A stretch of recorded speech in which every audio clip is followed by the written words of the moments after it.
स्वागत है आपका। आप देख रहे हैं इंडिया टीवी, आपके साथ मैं हूं प्राची पारशर।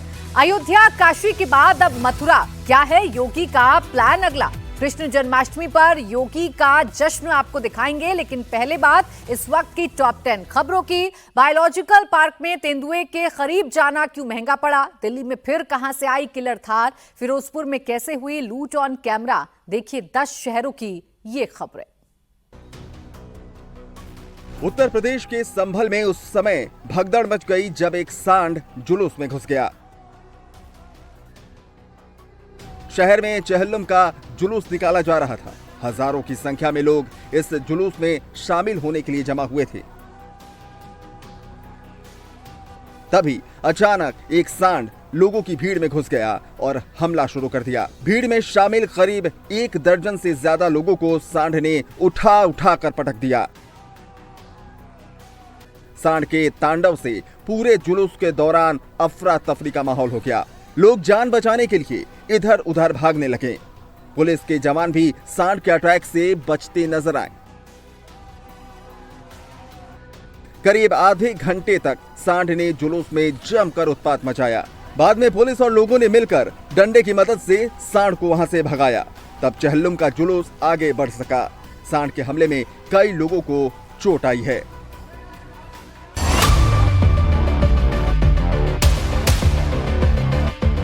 लेपर्ड सफारी के दौरान तेंदुए का अटैक। 12 साल के बच्चे को पंजे से नोचा।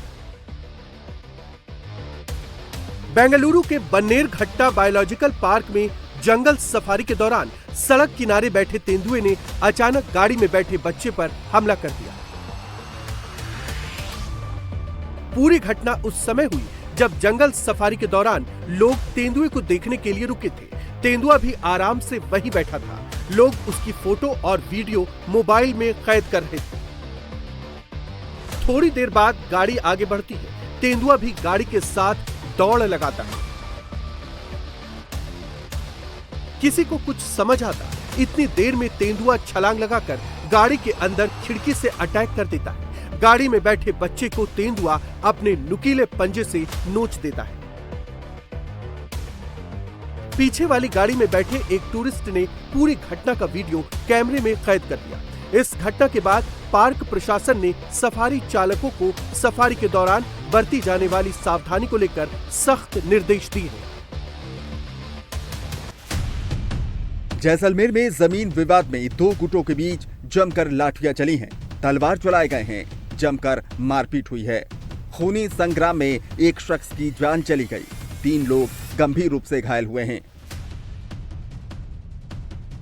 सरकारी जमीन पर कब्जे को लेकर विवाद शुरू हुआ। कुछ ही देर में पूरा इलाका जंग का मैदान बन गया। दोनों गुटों की तरफ से लोगों ने तलवार और लाठी लेकर हमला कर दिया। देर रात हॉस्पिटल के बाहर भी भारी भीड़ जमा हो गई, जहां घायलों का इलाज चल रहा है। इसके बाद पुलिस ने पूरे इलाके को कंट्रोल में लिया। अब पूरे मामले की छानबीन की जा रही है। आरोपियों के खिलाफ केस दर्ज किया गया है। राजधानी दिल्ली में एक बार फिर थार का कहर देखने को मिला है। तेज रफ्तार थार ने एक बाइक सवार को रौंद दिया, जिसमें बाइक सवार की मौत हो गई।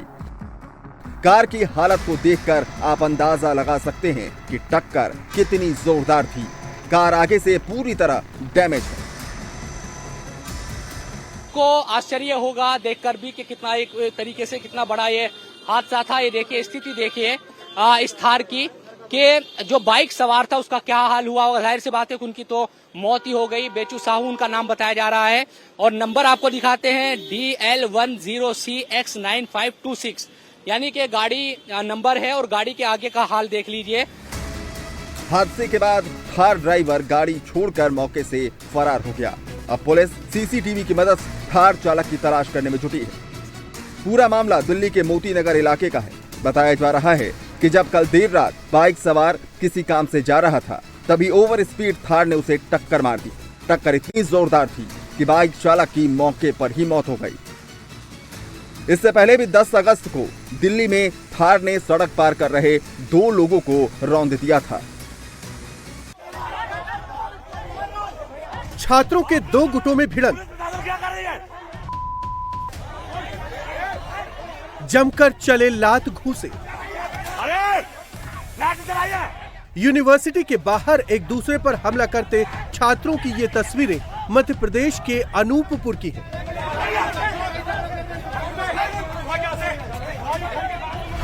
जहां के इंदिरा गांधी राष्ट्रीय जनजाति विश्वविद्यालय में एबीवीपी के प्रदर्शन के दौरान जमकर हंगामा हुआ। अखिल भारतीय विद्यार्थी परिषद के कार्यकर्ता यूनिवर्सिटी में पीएचडी एडमिशन में घोटाले को लेकर प्रोटेस्ट कर रहे थे। इसी बात को लेकर छात्रों के दूसरे गुट ने नाराजगी जताई। पहले तो दोनों गुटों के बीच बहसबाजी हुई, फिर धक्का मुक्की शुरू हो गई। 15 अगस्त के दौरान कैंपस के गेट पर प्रदर्शन के दौरान इस झड़प को कई लोगों ने रोकने की कोशिश की, लेकिन दोनों गुटों के बीच आपसी धक्का मुक्की जारी रही। पुलिस ने भी इन छात्रों को रोकने की कोशिश की, लेकिन उन्होंने किसी की नहीं सुनी। सड़क पर लग्जरी एसयूवी कार सवारों का तांडव। कार की विंडो से एक नहीं, दो दबंग सिर निकालते हुए उत्पात मचा रहे हैं।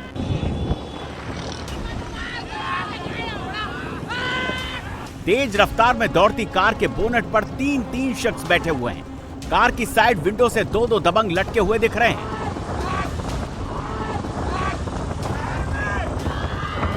कार फुल स्पीड से सड़क पर चल रही है तो रंगबाज हुड़दंग मचा रहे हैं। सड़क पर चलते राहगीरों को अपनी रंगबाजी दिखा रहे हैं। तस्वीरें छत्तीसगढ़ के जांजगीर चांपा की हैं और पामगढ़ हाईवे पर दबंगों ने खुलेआम न सिर्फ ट्रैफिक रूल्स का उल्लंघन किया बल्कि जमकर हंगामा काटा, जिसकी वजह से सड़क से गुजरने वाले लोग परेशान रहे। लेकिन इन हुड़दंगियों से किसी को भी उलझने का साहस नहीं हुआ। सरेआम दबंगई की यह वीडियो वायरल होने के बाद पुलिस एक्टिव मोड में है। दबंगों की तलाश की जा रही है।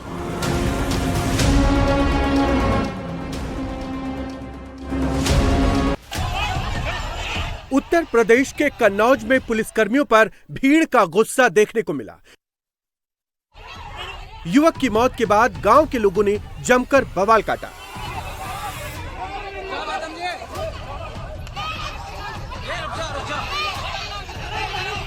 ग्रामीणों ने पुलिसकर्मियों पर पत्थरबाजी की, अफसरों की गाड़ियों के शीशे तोड़ दिए।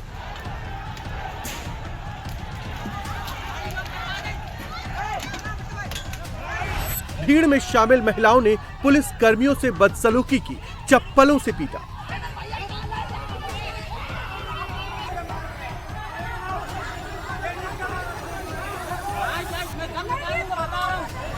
पूरा हंगामा करंट लगने से युवक की मौत के बाद शुरू हुआ। बिजली विभाग में काम करने वाले युवक के परिजन शव रखकर मुआवजे की मांग कर रहे थे। शव हटाने के लिए पुलिस ने परिजनों को समझाने की कोशिश की। जब प्रदर्शनकारी नहीं माने तो पुलिस जबरन शव उठाने लगी। इसी को लेकर गांव वाले पहले गोली चली और उसके बाद दनादन दोनों तरफ से पत्थर चले। हट जाओ बाबा, हट जाओ बाबा, हट जाओ बाबा, हट जाओ बाबा, हट जाओ। क्या महिला, क्या पुरुष, क्या बच्चे, क्या बूढ़े, जिसको मौका मिल रहा था वो हमला बोल रहा था। जिसकी रेंज में जो आ रहा था वो उसी को टारगेट करके पत्थर चला रहा था। गांव की गली जंग का मैदान बन गई थी।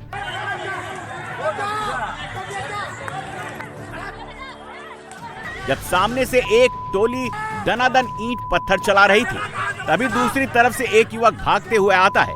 तमंचा ला चिल्लाने लगता है।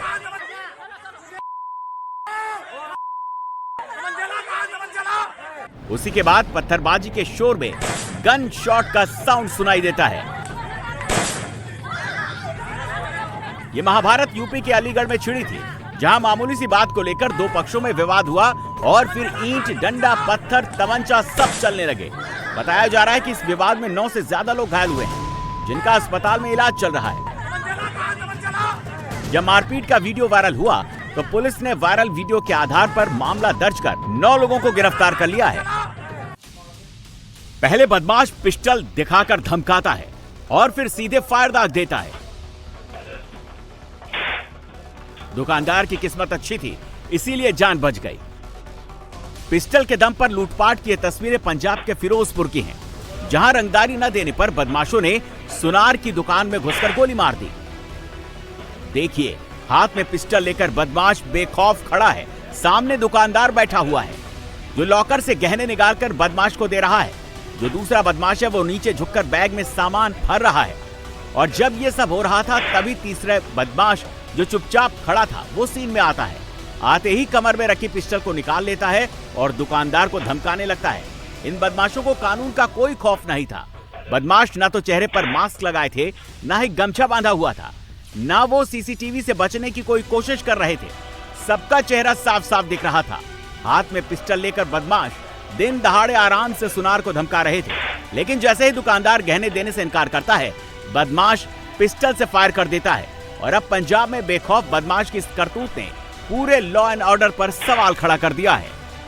यूपी के सीएम योगी आदित्यनाथ आज मथुरा में श्री कृष्ण जन्मभूमि में पहुंचे हैं। योगी ने आज श्री कृष्ण जन्मभूमि मंदिर में पूजा की। योगी यहां संतों के साथ भी समय बिताएंगे। इस दौरान मथुरा को करोड़ों की परियोजनाओं की सौगात भी देंगे। योगी 645 करोड़ की 118 परियोजनाओं की सौगात आज मथुरा को देंगे। तो अध्यादेश विधानसभा से पास होने के बाद पहली बार मुख्यमंत्री योगी आदित्यनाथ मथुरा पहुंचे हैं। प्रधानमंत्री मोदी जी के मार्गदर्शन और नेतृत्व में इस पूरे अभियान के साथ पूरी प्रतिबद्धता के साथ लग करके अपनी आध्यात्मिक विरासत के संरक्षण के लिए और श्रद्धालु जनों की सुविधा के लिए अत्याधुनिक विकास के लिए प्रतिबद्ध है। ब्रज क्षेत्र के विकास के लिए ब्रज तीर्थ विकास परिषद यहां पर कार्य कर रहा है।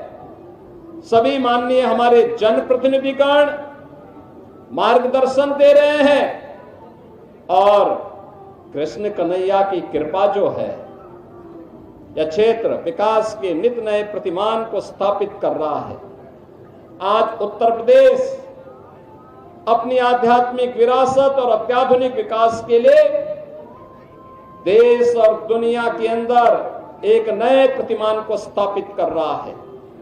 और आज ये मेरा सौभाग्य है कि जन्माष्टमी के अवसर पर मुझे स्वयं कहना कि इस पावन जन्मस्थली पर आने का सौभाग्य प्राप्त हुआ है। आप सभी के दर्शन भी हुए। आप सभी को मैं एक बार फिर से पूरे ब्रज वासियों को, मैं पूरे प्रदेश वासियों को आज के इस पावन पर्व पर मैं हृदय से बधाई देता हूं। हमारा संकल्प होना चाहिए जो प्रधानमंत्री जी ने देश के स्वाधीनता के अमृत महोत्सव वर्ष के अवसर पर हम सबको संकल्पित करवाया था और वह संकल्प थे पंचप्रण के, गुलामी के अंशों को सर्वथा समाप्त करना, स्वदेशी को जीवन का मंत्र बनाना, विरासत के संरक्षण के लिए कार्य करना, देश की सीमाओं की रक्षा करने वाले और देश के अंदर आंतरिक सुरक्षा को बेहतर बनाने वाले जवानों का सम्मान करना और समता और सामाजिक एकता के लिए कार्य करना। बहनों और भाइयों, आज जब हम काशी में जाते हैं तो काशी विश्वनाथ धाम हम सबके सामने पूरे वैभव के साथ देश और दुनिया को आकर्षित कर रहा है। अयोध्या में जाते हैं, 500 वर्षों की गुलामी के प्रतीक समाप्त हुए। अब श्री राम जन्मभूमि पर भव्य राम मंदिर का निर्माण होकर के दुनिया को अपनी ओर आकर्षित कर रहा है। हम लोग योग माया की उस पावन भूमि पर जाते हैं जो विंध्यवासिनी धाम के रूप में आज दुनिया को अपनी शक्ति का एहसास करा रही है। वहां पे भी एक भव्य कॉरिडोर बनकर के दुनिया के श्रद्धालुओं को अपनी ओर आकर्षित कर रही है। श्रद्धालु जनों की बेहतर सुविधा बहनों और भाइयों, यहां पर भी श्रद्धालु जनों को, आने वाली कोटि कोटि श्रद्धालु जनों की सुविधा के साथ ही 5000 वर्ष से अधिक की पौराणिक विरासत के संरक्षण के लिए आधुनिक विकास की प्रक्रिया के साथ जोड़ने के इस अभियान के साथ हम सबको मिलकर के कार्य करना होगा। याद करना उन दुष्प्रवृत्तियों से जो देश को कमजोर करना चाहती हैं, जाति के नाम पर, क्षेत्र के नाम पर, भाषा के नाम पर, किसी अन्य वाद के आधार पर, उनसे सावधान होना होगा। गौ संरक्षण के लिए अपने आप को समर्पित करना होगा और गौ संरक्षण का आदर्श केंद्र भी आज के दिन पर हमारा ये मथुरा वृंदावन बना हुआ है। यहां पर अनेक बड़ी बड़ी गौशालाएं काम कर रही हैं और इसीलिए डबल इंजन की सरकार ने व्यवस्था की है कि निराश्रित गौ आश्रय स्थल पर कोई भी गाय रहेगी, कोई किसान, कोई अन्नदाता किसान अगर उसका संरक्षण करता, उसका लालन पालन करता है, तो सरकार उस परिवार को, उस किसान परिवार को 1500 रुपये हर महीने उस गौ माता की सेवा के बदले उपलब्ध करवाएगा। भास्कर मिश्रा मेरे सहयोगी इस वक्त हमारे साथ जुड़ गए सीधा मथुरा से। भास्कर, कृष्ण जन्माष्टमी के दिन मुख्यमंत्री योगी आदित्यनाथ मथुरा में मौजूद हैं, श्री कृष्ण की पूजा अर्चना करने के बाद संबोधित कर रहे हैं। मैसेज बड़ा क्लियर है, राम जन्मभूमि में भव्य राम मंदिर का निर्माण होने के बाद अब बारी है श्री कृष्ण जन्मभूमि की। और बिल्कुल उन्होंने खुद जिक्र भी किया, उन्होंने दोहराया कि कैसे काशी विश्वनाथ में कॉरिडोर बना और वहाँ पे आज लाखों श्रद्धालु जा रहे हैं। उसके बाद अयोध्या का जिक्र किया और उसके बाद उन्होंने कहा कि आज मुझे ये अवसर मिला है कि इस पावन धरती पे मैं पहुँचूँ और कान्हा की पूजा अर्चना करूँ। और यहाँ जो लोग आ रहे हैं, यहाँ जो श्रद्धालु आ रहे हैं, उनको किसी भी तरह की कोई दिक्कत ना हो, वो व्यवस्था यहाँ पे भी की जाएगी। और वर्षों की जो गुलामी है, उस मानसिकता से हमें बाहर निकलना है, उसके जो निशान हैं उसको हमें मिटाना है। तो ये सीधा सीधा संकेत है। और पहले भी सरकार के द्वारा ये तय स्टैंड है कि काशी और अयोध्या के बाद मथुरा की बारी है। उसमें आपने देखा होगा कि वृंदावन में कॉरिडोर बनाने की प्रक्रिया शुरू हो चुकी है और जन्मभूमि स्थान जो है यहाँ और इसके आसपास के इलाकों को कैसे बेहतर किया जाए, उस पर सरकार का पूरा जोर है। इसके साथ साथ एक चीज़ मैं और बता दूं, आज कृष्ण जन्माष्टमी के दिन इस पूरे मंदिर परिसर को अगर आप देखें तो एक नया थीम दिया गया है, ऑपरेशन सिंदूर का थीम दिया गया है। यहाँ पे एक बार मैं दिखाना चाहूँगा, यहाँ मेन मंदिर में जहाँ भगवान श्री कृष्ण आपको नज़र आ रहे हैं, इसके आसपास अगर आप देखें तो सिर्फ सिंदूर का कलर नज़र आएगा, उसी रंग के फूल, और यहाँ तक कि सिंदूर पुष्प बंगला नाम दिया गया है इसका। और सीधे सीधे जो यहाँ के आयोजक हैं, जो पूरी व्यवस्था से जुटे हुए हैं, उनका ये कहना है कि भगवान श्री कृष्ण युद्ध नीति और कूटनीति के सबसे बड़े पुरोधा माने जाते हैं। और जिस हिसाब से इस बार ऑपरेशन सिंदूर में इतनी बड़ी सफलता मिली है, वो इस वर्तमान सरकार की कूटनीति और युद्ध नीति की बड़ी सफलता है। हमारी जो सशस्त्र सीमा बल हैं, उनकी एक बहुत बड़ी जीत है। इसीलिए जन्माष्टमी में भी इस बार हमने ऑपरेशन सिंदूर का थीम रखा है और बाहर बजाबते सिंदूर एक बड़ा सा पोस्टर भी लगाया गया है। तो सीधा सीधा मैसेज है सरकार के द्वारा कि काशी और अयोध्या के बाद मथुरा की बारी है। और जो व्यवस्थापक हैं वो इस बात को मान रहे हैं कि जिस हिसाब से सरकार ने ऑपरेशन सिंदूर के दौरान अपना दृढ़ निश्चय दिखाया, बिल्कुल अब श्री कृष्ण की जन्मभूमि का सौंदर्यकरण होना है, यहाँ पर भव्य कॉरिडोर का निर्माण होना है और इसका मैसेजिंग बिहार चुनाव तक जाना है। खुद प्रधानमंत्री नरेंद्र मोदी स्वतंत्रता दिवस के दिन सुदर्शन चक्र का जिक्र करते हैं, तो समझा जा सकता है कि आने वाले टाइम में भगवान श्री कृष्ण की चर्चा कितनी होने जा रही है। शुक्रिया भास्कर तमाम जानकारी के लिए।